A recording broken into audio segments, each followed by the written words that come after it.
आज हम लोग पढ़ने वाले हैं mid point theorem. Mid point theorem जो है कि क्लास 9 का बहुत ही एक इम्पॉर्टेंट थ्योरम है। इसमें क्या होता है कि किसी भी ट्रायंगल का, जैसे कोई एक ट्रायंगल ले लेते हैं, किसी एक ट्रायंगल का, ट्रायंगल ए बी और सी, इसका जो है कि दो साइड का मिड पॉइंट, दो साइड का मिड पॉइंट को अगर आप मिलाइएगा तो आपको प्रूफ करके ये लाना होगा कि यह वाला जो साइड है इसके पैरेलल होगा और साथ ही साथ इस साइड का ये आधा होगा। जैसे अगर ए बी सी अगर एक ट्रायंगल ले लेते हैं, इसमें हम पी और क्यू मिड पॉइंट ले लेते हैं, तो यहाँ पर लिख देते हैं कि दिया गया है, दिया गया नहीं, हम लोग यहाँ लिखेंगे विशेष प्रतिज्ञा।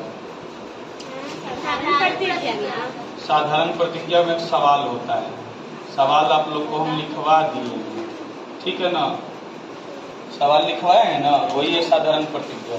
अब हम लोग लिखेंगे क्या, विशेष प्रतिज्ञा। विशेष प्रतिज्ञा में हम लोग का क्या होगा कि यहाँ पर दिया जो है वो लिख दीजिए। मतलब त्रिभुज ए बी सी में पी तथा क्यू भुजा ए बी और ए सी का मध्य बिंदु है, मध्य बिंदु है, ठीक ना। तो हमें सिद्ध करके क्या लाना है, तो जो सिद्ध करना है उसको लिख दीजिए। सिद्ध करें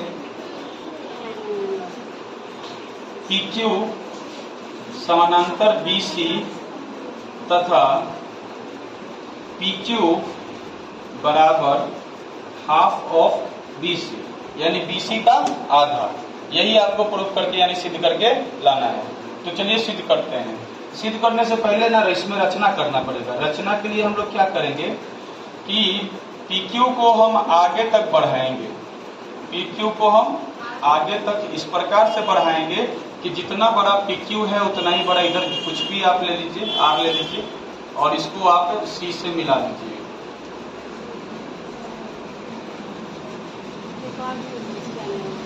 यहाँ R हो गया, तो जितना बड़ा PQ है उतना ही बड़ा हमारा QR है। तो इस प्रकार से, तो यहाँ पर लिख दीजिएगा कि PQ को R तक बढ़ाएं, यानी जितना बड़ा PQ है उतना ही बड़ा QR है, ठीक है ना।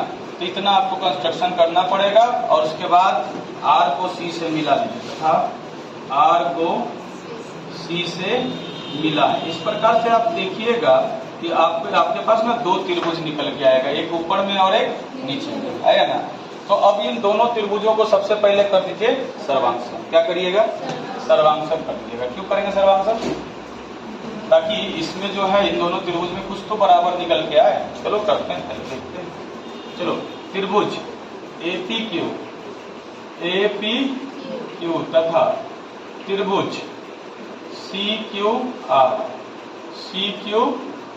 में, तो इन दोनों में देखोगे तो तुमको ना एक बात समझ में आ गया होगा कि एक चीज और है कि PQ समाया ये तो बराबर हो जाएगा QR के, और क्या करना होगा। हाँ चलो, इन दोनों त्रिभुज को हम लोग करते हैं, क्या करते हैं, सर्वांशम। सर्वांशम करने के लिए तीन चीज चाहिए ना, तो तीन चीज चाहिए। तो देखो तो जरा इसमें क्या क्या तीन चीजें मिल रही है आपको।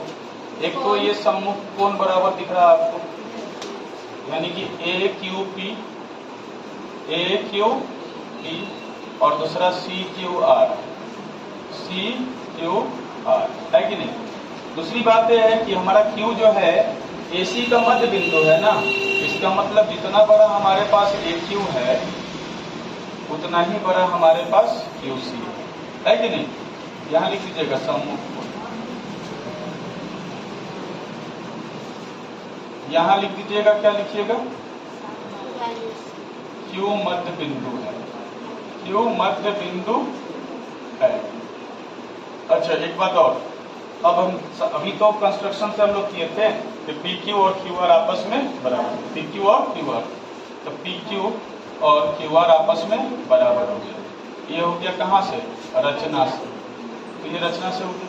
इस प्रकार से त्रिभुज APQ सर्वांशम हो जाएगा त्रिभुज CQR के बाई साइड साइड साइड जब दोनों त्रिभुज आपस में सर्वांशम हो गया तो हम कह सकते हैं कि सभी भुजाएं आपस में बराबर है कि नहीं। त्रिभुज का सर्वांशम होने का अर्थ क्या है? आकार और आकृति आपस में समान हो जाना। तो इसका मतलब हम कह सकते हैं कि जितना बड़ा हमारे पास AP है उतना ही बड़ा हमारे पास CR है कि नहीं।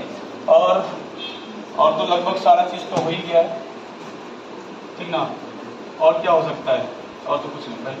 CP से तो जितना बड़ा AP है उतना बड़ा ही ना PP है, क्योंकि P भी तो हमारा मध्य बिंदु है ना। तो इसका मतलब कि PP और बराबर में CR, क्योंकि AP और BP जो है कि क्या है, आपस में बराबर है। अब एक बात और, अभी तक हमारा जो चीज हमको चाहिए वो आया नहीं है, अब उसके ऊपर चलते हैं। इसके लिए हमको चलना पड़ेगा किसमें? P, B, C और R चलना पड़ेगा ना। तो देखिए, जब आपको पता चल गया कि PQ और P और Q जो है कि AB और AC का मध्य बिंदु है, इसका मतलब है कि PQ तो BC के समानांतर हो ही गया है ना। तो लिख देते हैं यहाँ पर कि यदि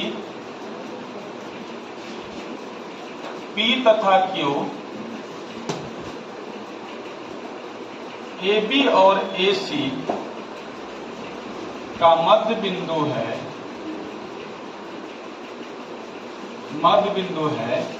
इसलिए PQ समानांतर BC होगा कि नहीं। जब PQ समानांतर BC, तो एक आ गया हमारे पास PQ समानांतर BC, ये इतना हम ला चुके हैं। अब एक बात बताओ, इस PQ को ही ना R तक बढ़ाए हो, इसका अर्थ ये हुआ कि PQ जब R तक बढ़ाए हो तो PR भी BC के समानांतर होगा, ठीक ना। तो PQ को R तक बढ़ाया गया है, इसलिए PR समानांतर BC होगा कि नहीं होगा। PR समानांतर BC होगा ना जी।